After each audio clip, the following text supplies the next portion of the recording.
Well, here it is, October 24th, and this is just a quick update. The plants are continuing to thrive, and in this particular tank, the rotilla has taken over the top of this tank. I've got to do something with it.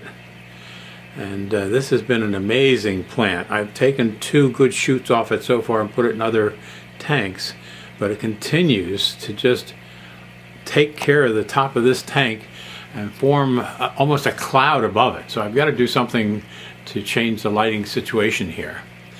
And the other thing that I'm really pleased with is you can see the tall leaf right in the center here. That's a Madagascar lace plant that I think I mentioned to you last time as having just gotten over at the fish factory over in Bristol. And those leaves, which are now, I'm saying about 18 inches high, they were non-existent when we last saw it. And so this now has quite a few leaves on it, as I hope you can see right here. And those tall leaves are totally new growth that this fertilization program is really making happen. The other thing we've been following very closely, of course, is the kabamba, which I've split. And what you're looking at right here is the half of the right-hand corner. And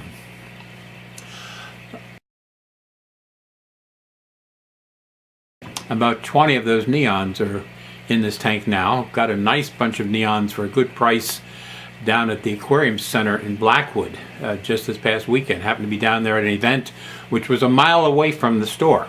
So of course I had no choice but to drive on by and see what they had.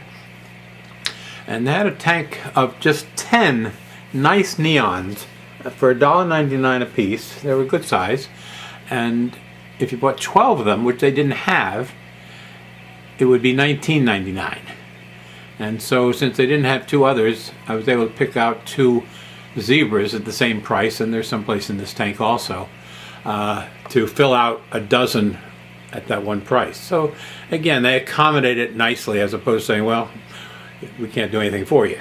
And so that's what I like about the small shops. They have the flexibility of adapting to situations. And then the other side of this tank, you see the corkscrew vallisneria that I always love so much is doing very well. The young plants are no longer small shoots, but they're rather filling out that forest right there.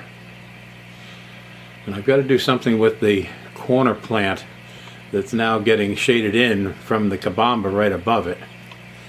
That plant right there needs to come out, but I don't have, and this is a great thing to have as a problem, I don't have space to move it anyplace else here, and the other tanks are almost equally full. So again, testimony to Bruce's suggested fertilization program. I just did a water change and followed his advice and did about a half of the water change in this tank. And then what I do each week, I do that. I was doing about a third. He suggested a half. And with that, I add that leaf zone, which is the iron and potassium that the plants do so well with. And so that Amazon sword is my pride and joy right now. And I couldn't be more pleased with how well it's doing. The other thing that I've done here, you'll remember originally I had a fluorescent, or no, I'm sorry, it was an LED light on here, and before that it was a fluorescent light. And so I actually have 3 lights on this tank right now, which gives it amazing depth. So if you're looking straight back past that plant, the rotilla, you can see how deep this corner tank is. And I've had nice comments out here on YouTube from various followers about that. But I really like the sense of depth that this tank has. And it's fully planted all the way to the back, mainly with Java fern, which doesn't take that much light. And so they're doing very well. And those 3, what did I call them, black barbs, long fin black barbs that are right there in the center. I can't I couldn't be more happy with how well they're doing. They tend to hang out and they show off with those colored fins. Very pleased with that. And they get along fine with the tiger barbs. So right now we're back to a full complement of neons and also some mixed in cardinals. I did put in 5 larger neons in the bow tank across the room here. They disappeared. There's only one left, so something's eaten them. And they were a decent size, so I didn't think they would have a problem, but obviously they became fish food. So that's the corner tank.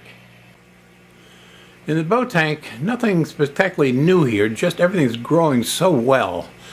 You see that Amazon sword to the left of center, just in front of all the aeration that's going on, is just taken off.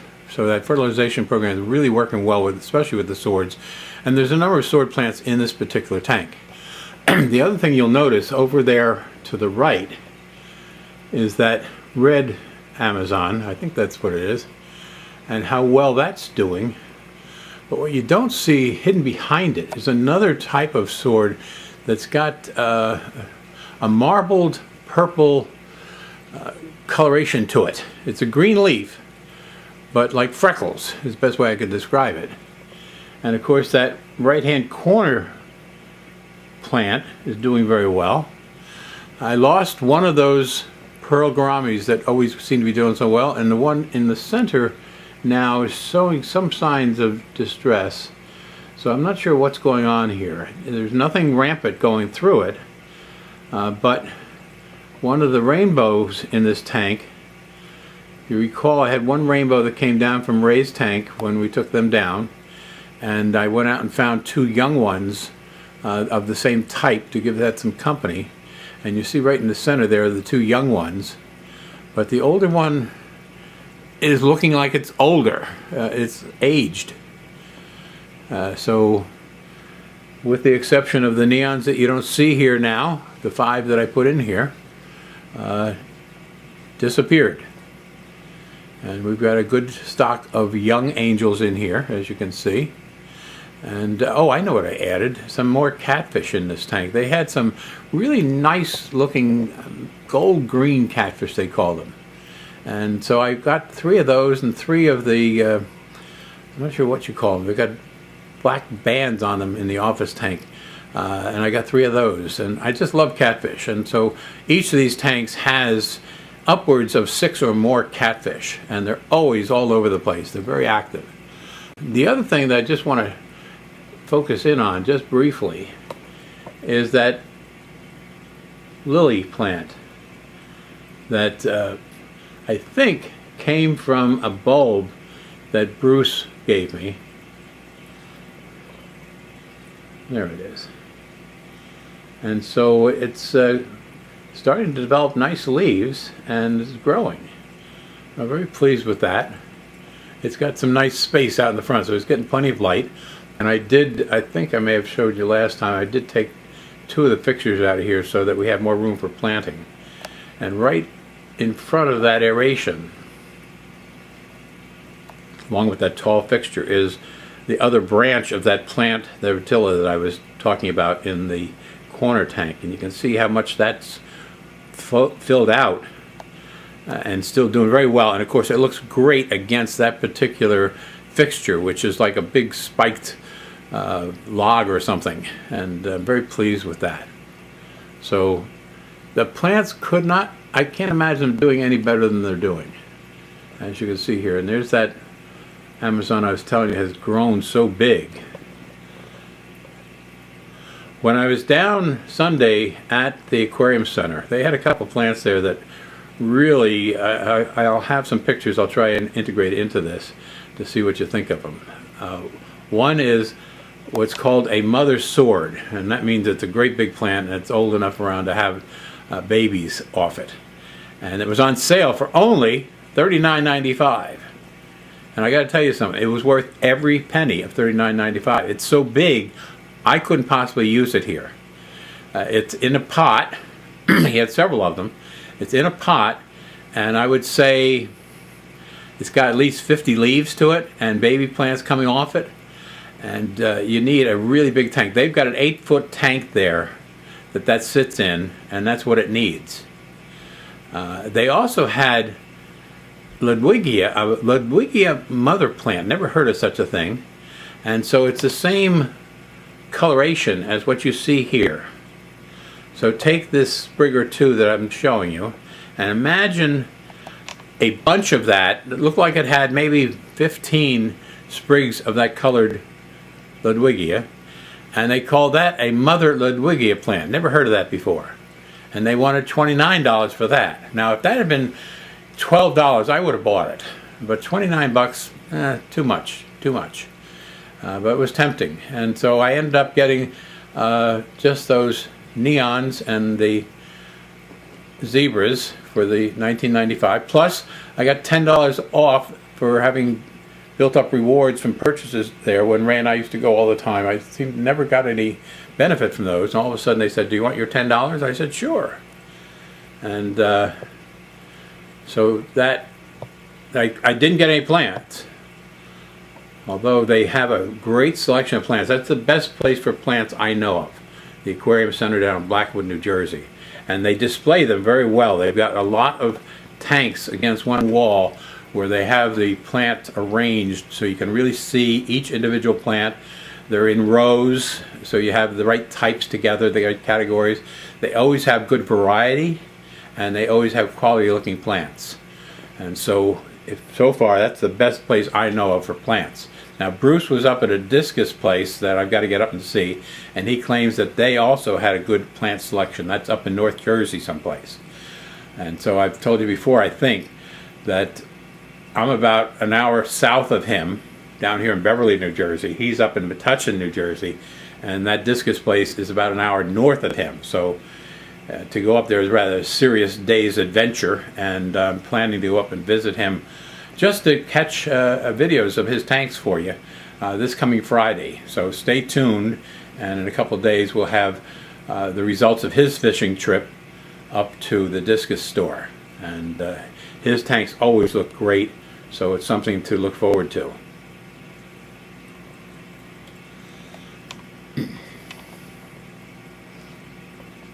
You can see those catfish, that yellow greenish one zipping around the center of the tank here is what I'm talking about. And I don't know if I can, he's moving so much, I don't know if I can catch a close-up to show you the coloration that is.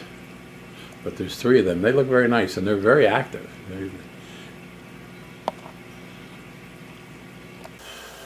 And of course, there's always, we round out with a visit here in the office tank.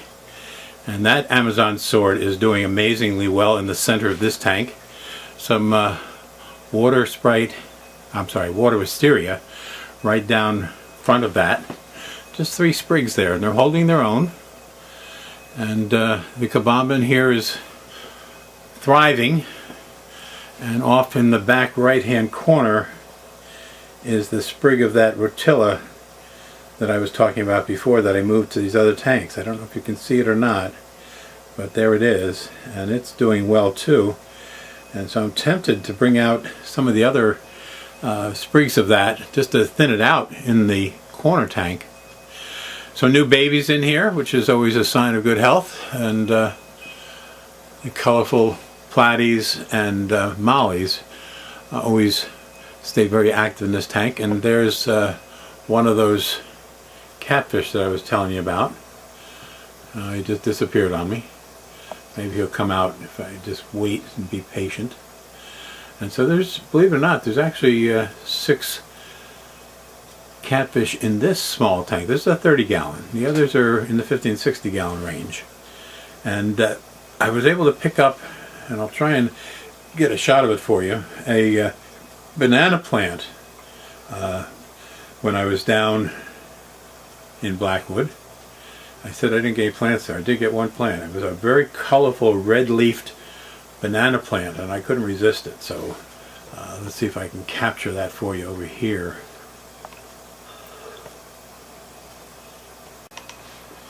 And there it is in the corner of this tank, sort of at an angle.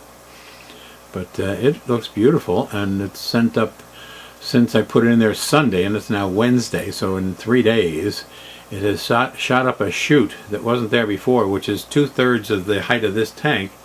And this tank is about, I'm going to say 24 inches high. So it has shot out that chute about 18 inches in 3 days. There's that banana plant, nice up and close. And you can see the one leaf beginning to form at the end of that long stem, which goes up about 18 inches toward the top of this tank. And there's the leaf forming on the very end of it. But it's got a beautiful red leaf to it.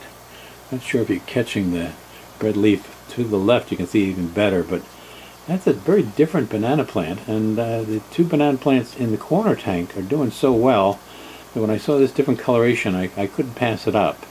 So anyway, so this fertilization program is really working well. And like I said, I just got through doing a water change. This water was kind of cloudy. I don't know why. I did change the filtering. I did a good half water change on this, and it's a little bit better, but not crystal clear like I'm used to. So anyway, the Amazon sword is what I'm so proud of here, and it is the centerpiece. I've been tempted, I was really tempted to take it out of here and put that Madagascar lace plant in the center, so it would be a showcase plant right in the center of this one, and see how that would do. But the root system on this is so beautiful at this point that I really didn't want to upset it. And secondly, I'm not sure where I'd put this one. Like I say, I've gotten to the point now where there's no space to put plants, and that's an amazing situation to have. I'm looking to see if we're going to see that other catfish, like I said, and there was one behind a leaf over here and it just went to the back. So anyway, that's those two catfish that you see off in the corner there. They've been around a while. They're I swear that they're trying to mate. You can see them being very attentive to each other right there. And Ray was very successful with those bronze catfish that mated all the time and laid eggs on the glass and so forth. I've had the salt and pepper catfish end up with small babies in the tank. I never saw the eggs and in that corner tank. But these other ones, I haven't seen any baby catfish. Not that I'm trying to breed them, just it's always a pleasant surprise when you can. So anyway, so much for the office tank and an update on what's going on chemistry-wise, water-wise, fish-wise, and plant-wise here in Beverly, New Jersey on October 24th, 2018. And thank you for your comments and your suggestions. I always appreciate it. We've got a nice dialogue going on with somebody in Northern Ireland, and we're talking, comparing notes in terms of tanks, and also where he gets his fish, what it's like in Northern Ireland as far as pet stores go. And they actually had a PetSmart over there. I think he said it's closed now, but it's kind of interesting to have a dialogue going on with comments here. And these are those other catfish that have always been in here. But you see, they're paying attention to each other. They're schooling very nicely, so it's more than just hanging out together. It's a mutual interest. And so I have no idea who's a male, female, whatever, but there's 3 of them right together, as you can see here.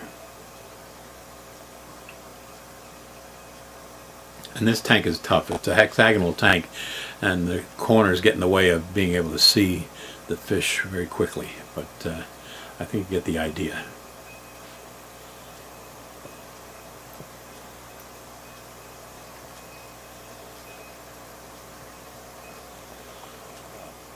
So anyway, that's the latest from here.